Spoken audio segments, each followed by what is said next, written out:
नमस्कार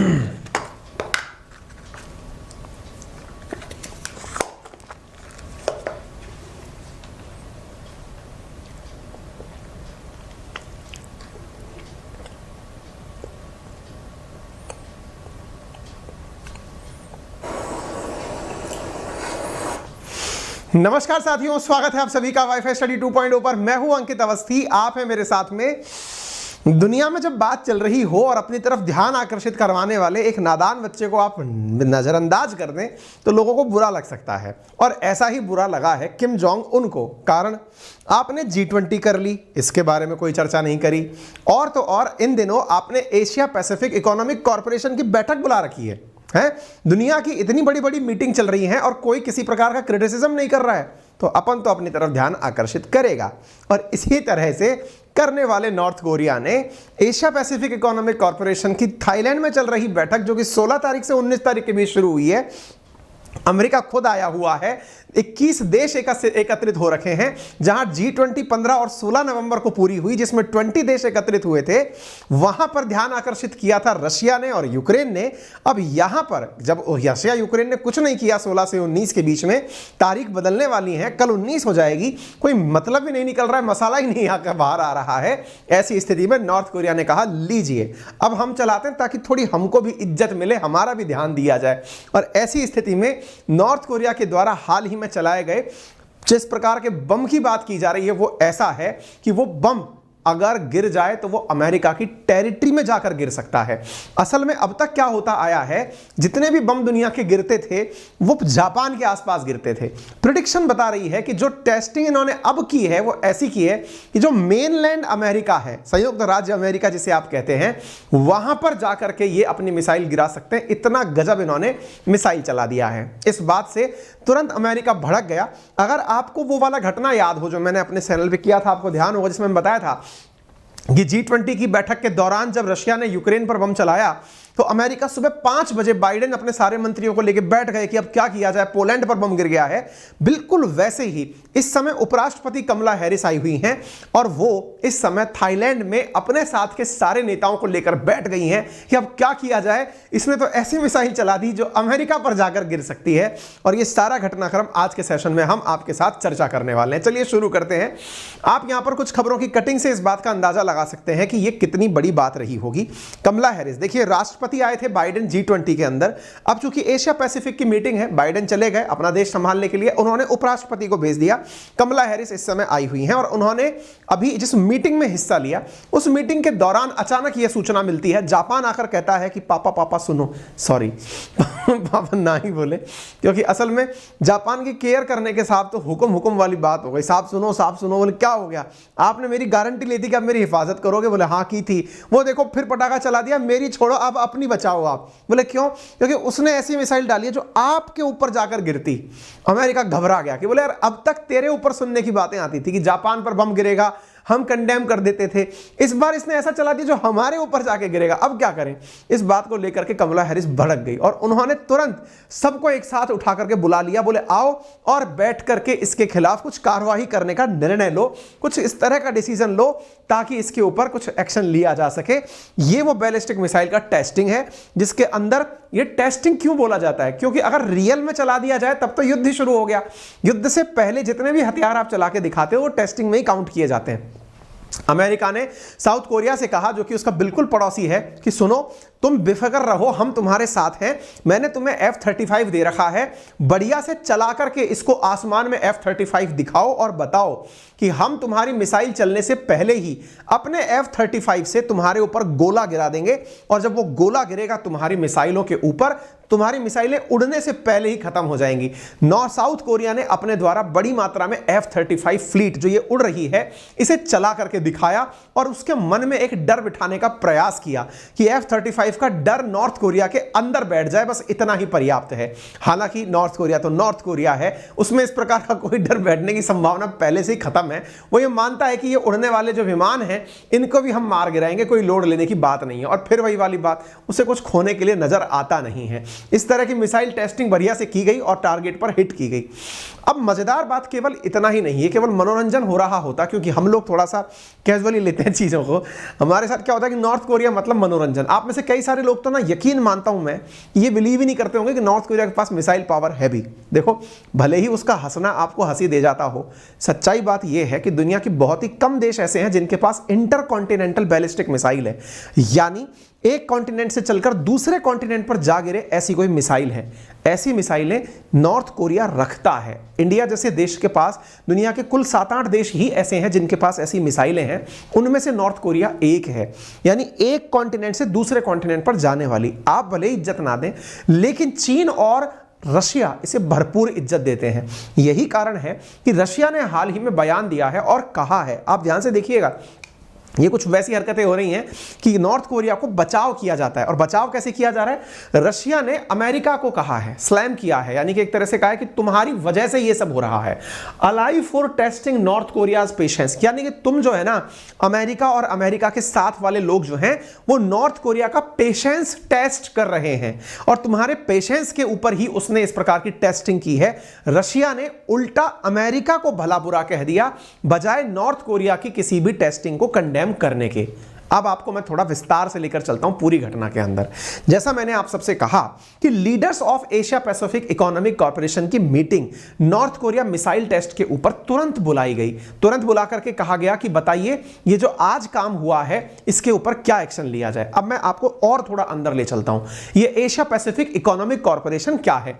जैसे हमने G20 के बारे में तो विस्तार से चर्चा की, बिल्कुल वैसे ही एपेक के बारे में भी आप चर्चा कर लीजिए। देखिए, एशिया और पैसिफिक का एक तरह से समझिए, पैसिफिक बोले तो प्रशांत महासागर के आसपास रहने वाले देश और एशिया के प्रशांत महासागर से जुड़े हुए देश, इनका एक संगठन है 21 देशों का, जिन्होंने इस बार एक थीम जिसका नाम था ओपन, कनेक्ट एंड बैलेंस, इस थीम के साथ इन्होंने एक मीटिंग का आयोजन किया।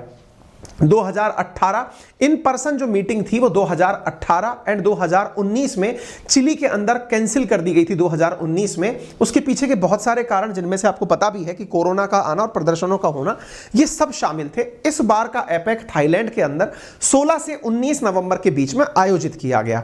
ये बिल्कुल G20 की तरह ही समझिए, जैसे G20 इंडोनेशिया में आयोजित किया गया, ऐसे ही G20 में दुनिया भर की सारी इकोनॉमी आई थी, है ना, 20 बड़ी इकोनॉमीज प्रेजेंट हुई थी।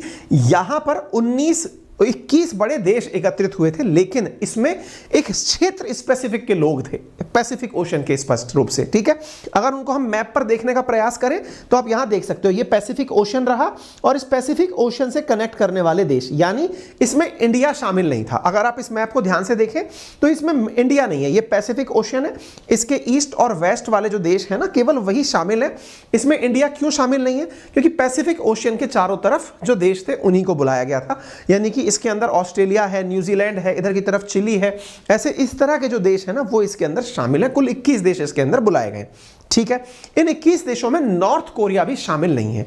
अब यार देखो, आप ऐसे समझो, मैं आपसे यह कह दूं कि इस कॉलोनी के सभी लोग इस शादी के फंक्शन में इनवाइटेड हैं। अब मैंने ये निमंत्रण तो दे दिया, लेकिन अगर मैं आपको यह भी कह दूं कि इस घर को छोड़कर सब लोग इनवाइटेड हैं, तो अब आप खुद अंदाजा लगाइए, जब किसी घर को छोड़ करके आप लोग इनविटेशन किसी को देते हैं तो जिस घर को आपने छोड़ा है उसको कितना ह्यूमिलिएशन फील होता होगा। ये सोचो कि आप साउथ कोरिया को बुला रहे हो, आप चाइना को बुला रहे हो, आप रशिया को बुला रहे हो, आप जापान को बुला रहे हो, लेकिन एक छोटा सा घर आपने छोड़ दिया। ये देखो, ये रहा, शायद आपको दिखाई दे जाए, नॉर्थ कोरिया। इसको नहीं बुलाया। अब आपने इसको नहीं बुलाया तो ये अपनी हाजिरी तो लगाएगा ना, मैं यही हूं, आप कहां तलाश रहे हो मुझे? मैं बिल्कुल बगल में बैठा हुआ हूं, और जब बगल में बैठा हुआ हूं और आप मुझे काउंट नहीं कर रहे हो तो मैं अपनी हाजिरी तो लगाऊंगा। और अपनी हाजिरी के दौरान इन्होंने जो कारनामा किया वो आपके सामने है।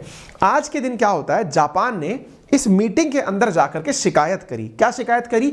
ये देखो, नॉर्थ कोरिया ने फिर से मिसाइल चला दी है। ये खबर जैसे ही बाहर आई रॉयटर्स के हवाले से कि नॉर्थ कोरिया ने एक ऐसी मिसाइल फायर की है। अब ये कैसी मिसाइल है, इसको समझने के लिए मैं थोड़ा सा आपको साइंटिफिक चीजें समझाने का प्रयास करता हूं। असल में हुआ क्या, ये जापान के मात्र 130 किलोमीटर दूर ही गिरी। अब आप पूछेंगे कहां, तो जापान और कहां अमेरिका। एक बार ना थोड़ा सा मैप और समझ लीजिए ताकि आपको ये बात अच्छे से समझ में आए।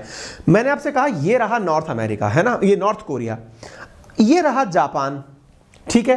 तो नॉर्थ कोरिया से फ्लाइट चलती है और यहां गिर जाती है। इससे अमेरिका जो यहां बैठा हुआ है इसे चिंता करने की क्या जरूरत है?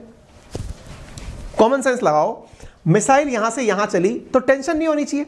टेंशन हो तो किसको हो, जापान को हो, या जापान में अमेरिका के जो सैनिक रहते हैं उनको हो। अभी तक क्या होता था, जितनी भी बार ये टेस्टिंग करता था तो उस टेस्टिंग से जापान को डर लगता था, साउथ कोरिया में बैठे हुए अमेरिकी सैनिकों को डर लगता था। अमेरिका सोचता था कि मुझे ईश्वर ने इतनी शक्ति दे दी कि मैं इतना दूर बैठा हुआ हूं कि मैं मेरे दुश्मनों से, भाई इस तरफ के जो लोग हैं अटलांटिक ओशन के नजदीक के जो दोस्त हैं वो तो मैंने मित्र बना रखे हैं, बाकी औरों से मैं बहुत दूर हूं, तो कोई टेंशन की बात है नहीं, एकदम सेफ फीलिंग थी इसको। ये लगभग 15,000 किलोमीटर की दूरी है इस इधर से इधर तक पैसिफिक ओशन के अंदर, तो बोले अपने पास कोई टेंशन नहीं है। इसको अपनी जगह का बड़ा गुमान था, खुद दुनिया में कहीं भी चला जाए, क्योंकि दुनिया तो पूरी एक दूसरे के अंदर घुस के बैठी हुई है इसको, लेकिन हमारे ऊपर बड़ी दिक्कत थी। अब क्या होता है ना जी, इसको अगर आप ध्यान से समझें, दुनिया के देशों ने तरीके अपनाए। तरीके क्या अपनाए? बोले तेर को हम बिना मारे ही बता देंगे कि तेर को मार रहे हैं। आप पूछेंगे ये कैसे होता है? देखो, अगर कोई व्यक्ति मिसाइल चलाए, यूं सीधी चलाई, यूं गई और जाकर के मिसाइल चलाई 15,000 किलोमीटर दूर ले जाकर के, आपको समझ में आ जाएगा कि इसको टारगेट किया गया है। तो दुनिया के लोग ये कैसे पहचानते हैं कि ये मिसाइल इतना दूर तक मार कर सकती थी? देखो, आसमान में कोई सीमा नहीं है, तो अक्सर देश क्या करते हैं, जब किसी दूसरे देश को निशाना बनाना होता है तो उसको नहीं बताते कि तेरे ऊपर निशाना है, ये खुद के ऊपर की तरफ वो फेंकते हैं। क्या फेंकते हैं? सैटेलाइट, ये मिसाइल चलाते हैं। तो इस बार नॉर्थ कोरिया ने जो मिसाइल चलाई है ना, ये लगभग 6,500 किलोमीटर ऊपर चली गई। इसका मतलब 6,500 मल्टीप्लाइड बाई 2, अगर आप इतना दूर फेंक सकते हैं तो 13,000 किलोमीटर तो ये सीधा चली गई। ये तो आपने स्ट्रेट ऊपर तक भेज दी, और जब आपने स्ट्रेट ऊपर तक भेज दी और हल्का सा टिल्ट हुआ, 15,000 की दूरी फिल हो गई आपकी। एक तो स्ट्रेट मोशन और एक परवलयाकार आकृति। परवलयाकार आकृति में तो ले जाके आपने सीधा दाएं कर दिया। अब ये जो स्थिति है ना, ये अमेरिका को पता चली, तब अमेरिका की नींदें उड़ी कि यार ये तो कुछ गड़बड़ हो गया है। क्यों? क्योंकि गिरने को तो भले ही ये जापान के बिल्कुल नजदीक गिरी हो, कहने के लिए तो लोगों को यही लगेगा कि नॉर्थ कोरिया ने मिसाइल चलाई, जापान के बगल में गिर गई, कोई दिक्कत नहीं है, समुद्र का पास था, कोई दिक्कत नहीं है। ये 15,000 किलोमीटर की बात कहां से बाहर आ गई? इसका मैं तरीका आपको बताता हूं, एक मैप के माध्यम से समझाने का प्रयास करता हूं। इसने यहां से चलाई, यहां गिरी, लोगों को लगा सिंपल बात है। टेंशन इस बात से नहीं हुई, टेंशन किसी और बात से हुई। क्या भाई साहब? 22 मैक की आवाज से, कितना आवाज की गति से 22 गुना तेजी से यह मिसाइल चलाई गई, जो 2100 किलोमीटर की ऊंचाई तक गई। इसके अंदर थोड़ा सा आप नजरिया देखें, मैं आपको ना मिसाइल टेस्टिंग के बारे में नहीं, यह मैप दिखाने का प्रयास करूंगा। अगर आप इसे समझ गए तो बहुत सारी चीजें समझ में आ जाएंगी। देखो, ये जहां से मिसाइल चली थी ना, ये वाली जगह समझो ये नॉर्थ कोरिया है।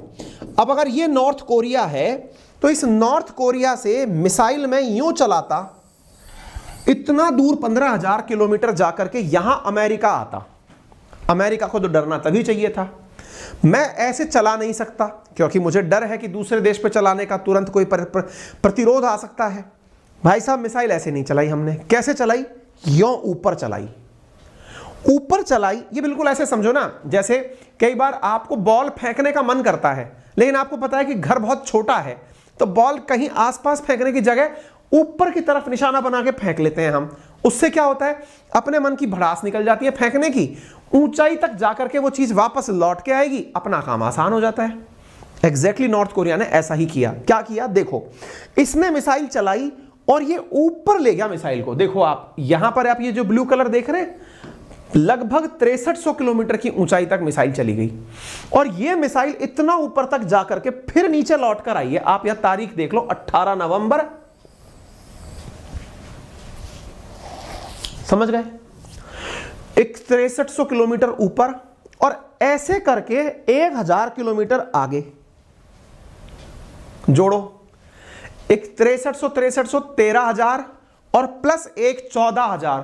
14,000 तो सिंपल कैलकुलेशन में बैठ रहा है, और अमेरिका इससे मात्र 15,000 किलोमीटर की दूरी पर है।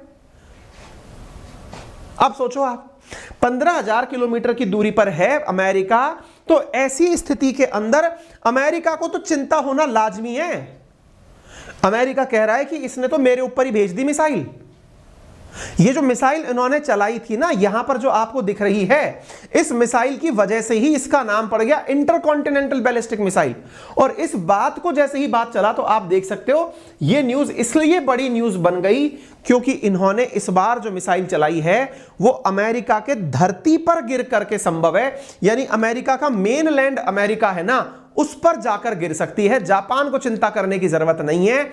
यह असल में जहां गिर सकती है वो क्या जगह है, मुख्य अमेरिका की भूमि है।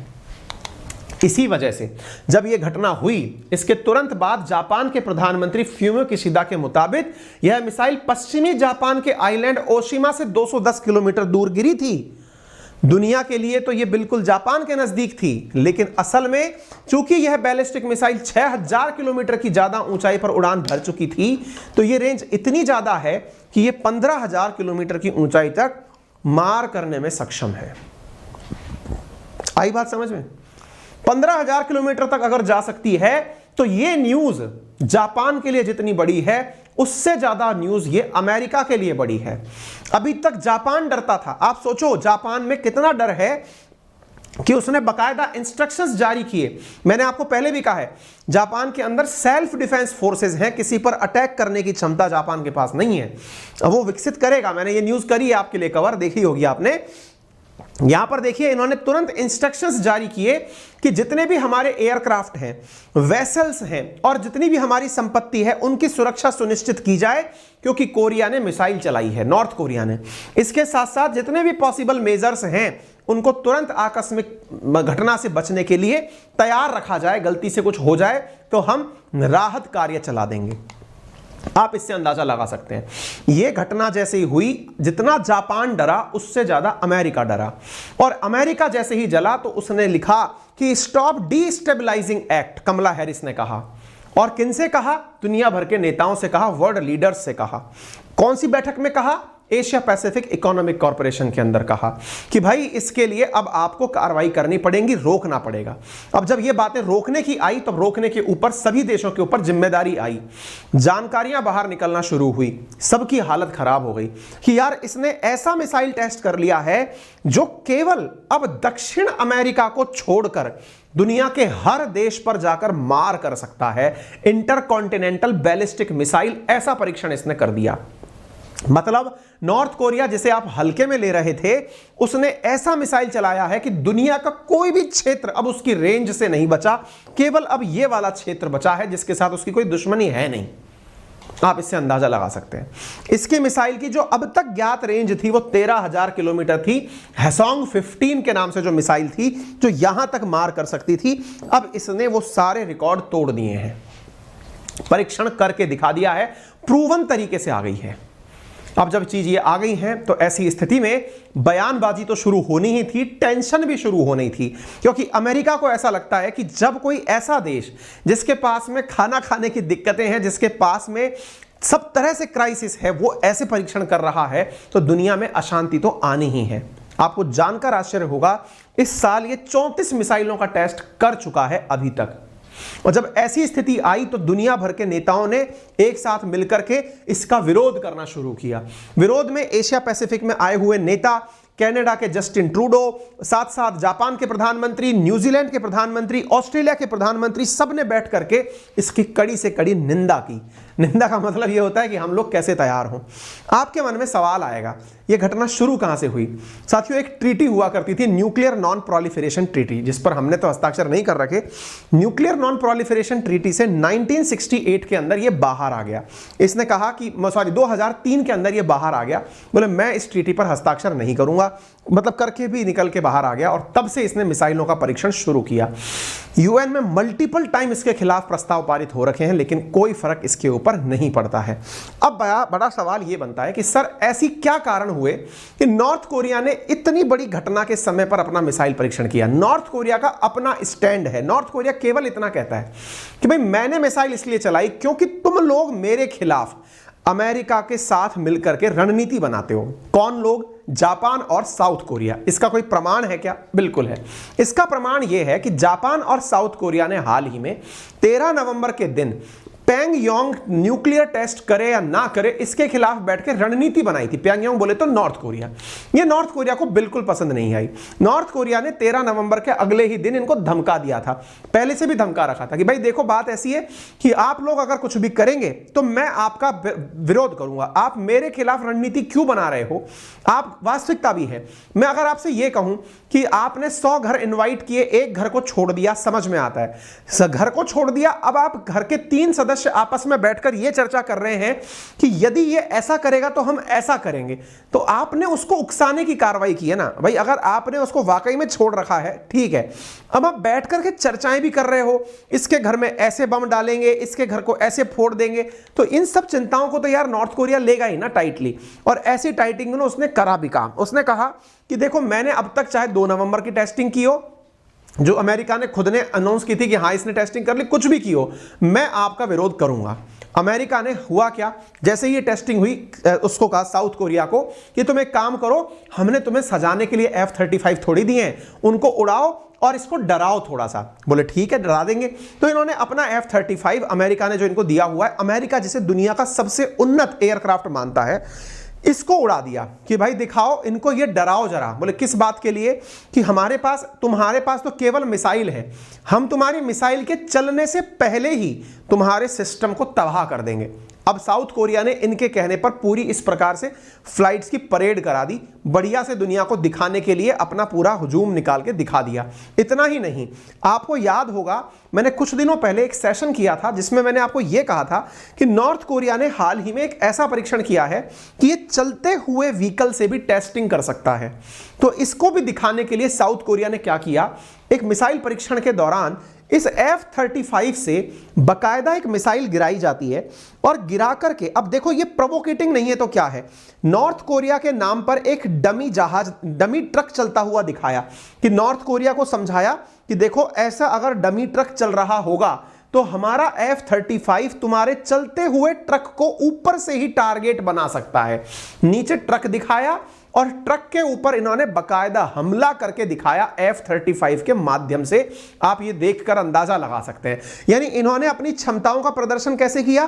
पहले मिसाइल नीचे गिराई नॉर्थ कोरिया को धमकाने के लिए कि तू गलतफहमी में मत रहना, हमारे पास ऐसी मिसाइलें हैं जो चलते हुए टारगेट को भी हम बस्ट कर सकती हैं, तो तेरे पास में अगर फोड़ने के लिए कुछ है तो हमारे पास चलते हुए टारगेट को नष्ट करने के लिए मिसाइलें हैं।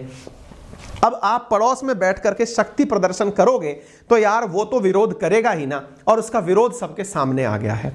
ठीक है, बाइडेन ने हाल ही में शी जिनपिंग को भी कहा कि भाई तुम एक काम करो, हर बार नॉर्थ कोरिया को बचाने के लिए आगे क्यों आ जाते हो, उसको मना करो। वो हर बार हम उसके ऊपर सैंक्शन लेने की बात जाते हैं, चाइना और रशिया मिलकर सामने आ जाते हैं कि हम नॉर्थ कोरिया पर किसी भी प्रकार का प्रतिबंध नहीं लगने देंगे।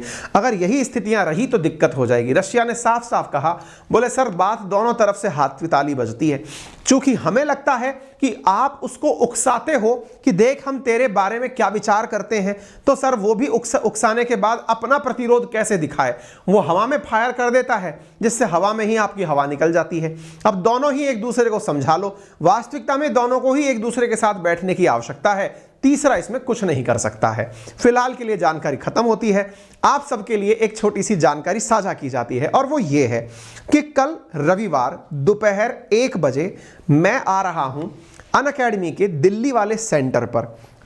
कल नहीं 20 तारीख को, सॉरी माफी चाहूंगा, परसों रविवार के दिन 20 तारीख के दिन दोपहर 1 बजे मैं अनअकैडमी के सेंटर पर प्रेजेंट रहूंगा, जो कि पूसा रोड पर है। यदि आप में से कोई साथी वहां पहुंचना चाहता है, समय है उसके पास मिलने का, तो निश्चित पहुंचे। हमने एक लिंक आपके लिए कमेंट बॉक्स में पिन कर देना है, जिस पर जाकर आप गूगल फॉर्म भर दें, और उस गूगल फॉर्म के माध्यम से हमें आपके बारे में पता चल जाए कि आप कब आ रहे हैं, ताकि अकॉर्डिंगली आपके हिसाब से वहां पर बैठने की सुव्यवस्थित व्यवस्था कर दी जाए। फिलहाल के लिए इतना ही। बाकी अनअकैडमी के साथ जुड़कर पढ़ने के लिए आप मेरा रेफरल कोड अंकित 10 यूज कर सकते हैं, जिसकी वजह से आप पा सकते हैं 10% तक का discount on all type of Unacademy subscriptions. फिलहाल के लिए इतना ही, अपना ख्याल रखें, धन्यवाद।